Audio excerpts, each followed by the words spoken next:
Nggak mungkin sebuah ada kewajiban ya, baik di dalam negeri atau di luar negeri, kuliah itu ada kewajiban menulis kalau bukan menulis itu menjadi sesuatu yang bermanfaat ke depannya gitu. Jadi mahasiswa tuh harus paham bahwa setiap proses yang dilalui di kampus itu pasti memberi manfaat untuk dia nanti di waktu kerja. Dia di waktu kerja nggak punya kesempatan gitu.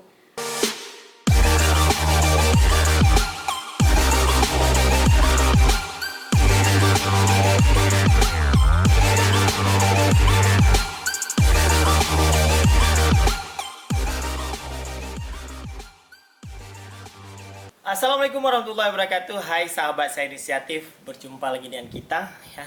Hari ini kita akan membahas tentang fenomena terbaru atau memang sudah lama yang terjadi di perkuliahan atau di kalangan mahasiswa baik S1, S2 maupun S3 ya. Di mana pembuatan skripsi atau tugas akhir untuk memperoleh gelar sarjana ini menjadi ladang rezeki bagi orang-orang lain untuk menjadi joki di dalam hal pembuatan skripsi. Kita hari ini akan membahas tentang bagaimana sih posisi skripsi ya dalam hal memperoleh gelar akademik atau memperoleh kelulusan sebagai mahasiswa baik S1, D3, D4 maupun di S2. Sebenarnya Kak Anifah, bagaimana sih posisi skripsi di dalam perkuliahan ini, Kak? Oke, baik.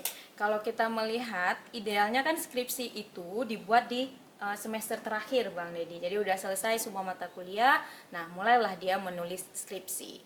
Di skripsi ini sendiri dibebankan sekitar 6 SKS, atau bahkan mungkin ada yang lebih, tapi biasanya tuh 6 SKS. Dan ini SKS yang lumayan besar, dibandingin dengan mata kuliah yang biasanya hanya 2 atau hanya 3 SKS.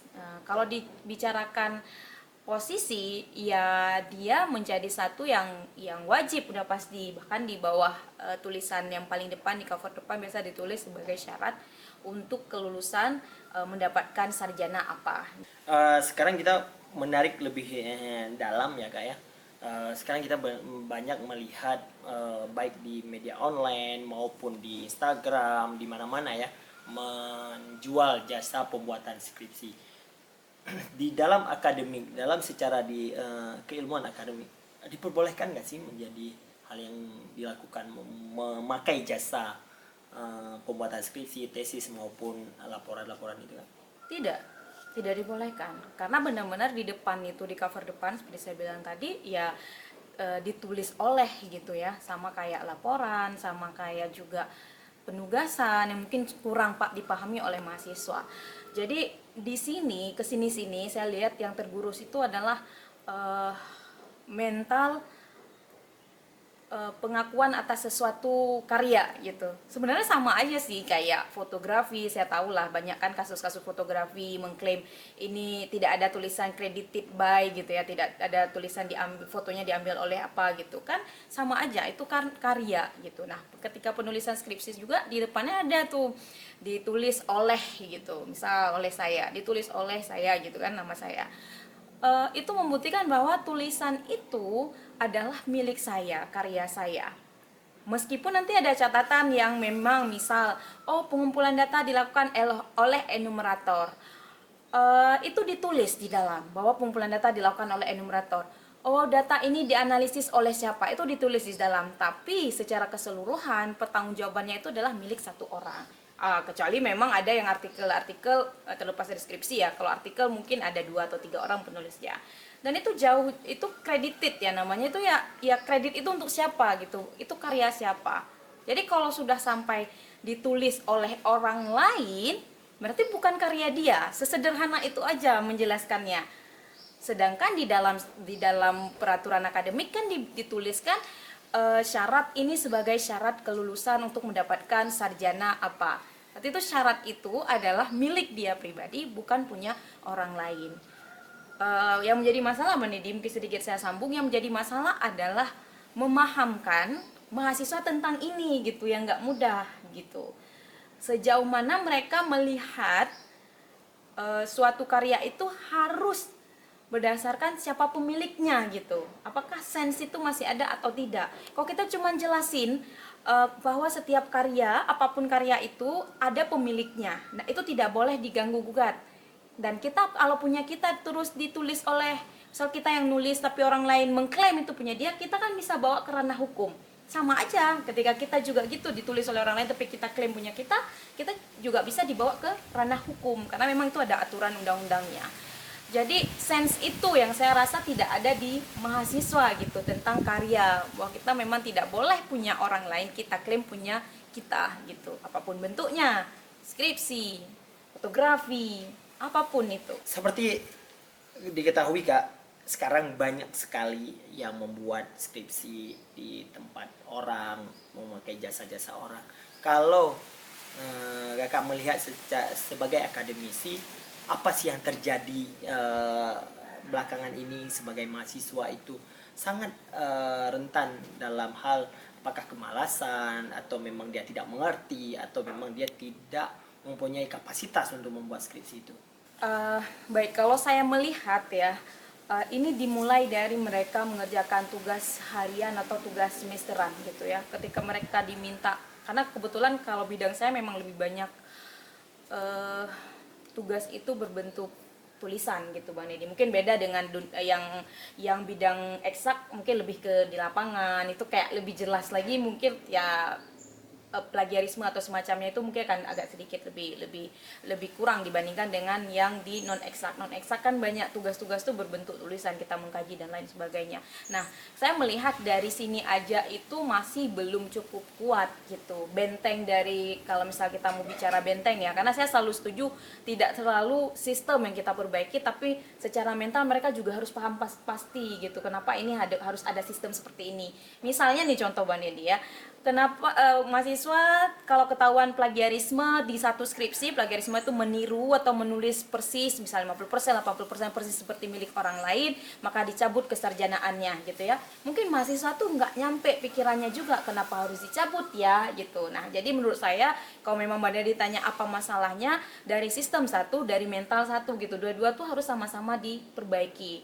Kalau saya melihat dari penulisan tugas pun mereka sudah menjadi kayak lazim atau familiar dengan sesuatu yang hanya copy saja gitu ya. Karena nih juga saya harus clearkan lagi dua hal yang hampir mirip tapi kalau dijelasin itu berbeda. Plagiarisme adalah mengambil dari tulisan orang lain sudah tertulis, sedangkan kita bicarain tadi adalah joki adalah orang lain menulis untuk dia. Nah, penugasan juga bisa terjadi di dua-dua ini, bisa plagiarisme, bisa juga joki. Karena penugasan yang salah teman-teman Sahas, bahwa ada juga yang tugas dikerjakan oleh misal pihak fotokopi, dalam tanda kutip pihak fotokopi itu sebenarnya sih nggak mengerjakan tugas, dia cuma mengkopi aja dari mana gitu ya.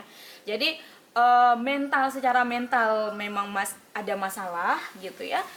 Secara sistem juga ada masalah gitu. Kalau saya mau melihat kembali mengulang kembali masa-masa saya sarjana gitu ya Bang Deddy, setahu saya sejauh saya pengalaman saya dalam jalani kuliah dulu, saya bahkan tidak tahu ada titik di mana kita bisa nitip, bisa minta joki, itu saya nggak tahu.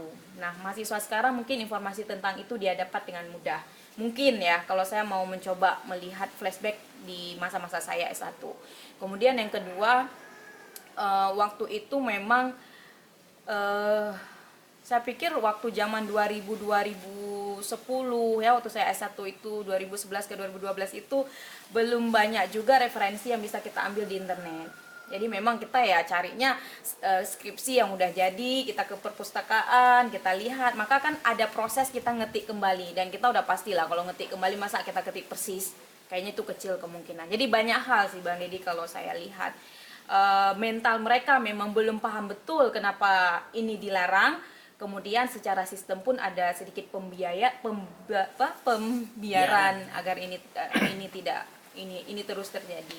Ya, kalau Kakak melihat masifnya berlaku di mana-mana ya, tentang pembuatan skripsi atau mau apapun ya di kalangan mahasiswa, apa sih harapan dan trik biar mahasiswa ini bisa membuat sendiri kan?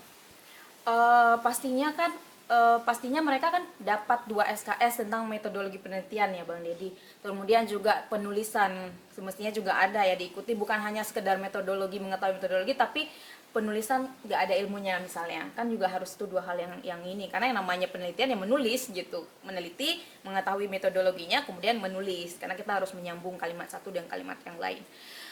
Kalau bicara harapan Bang Deddy, dia apa ya, mahasiswa itu harus punya excitement ya, harus punya ketertarikan, keingintahuan tentang sesuatu. Karena saya melihat diri saya sendiri itu selalu pas ngebaca sesuatu itu pingin tahu lagi gitu loh, pingin tahu lagi, pingin tahu lagi. Mungkin karena memang kalau dibawa ke penelitian kita meneliti kan, tapi kalau dibawa ke hal pingin tahu itu tidak hanya harus selalu penelitian yang berbentuk data-data di lapangan atau data primer namanya, tapi kan bisa juga berbentuk data sekunder atau sesuatu yang sudah ditulis orang lain, kita bisa tulis kembali Bang Deddy, itu ada. Tapi itulah, untuk sampai ke tahap kita menulis kembali yang sudah ditulis oleh orang lain itu kan ada namanya paraphrase, memparaphrase bahasa. Itu namanya ada literatur review, scoping review, systematic review. Jadi ada, kita duduk aja gitu ya Mbak Dedi di perpus, nyari sumber. Kalau di kesehatan ada PubMed, ada Scopus, kalau di Indonesia kita punya Garuda ya.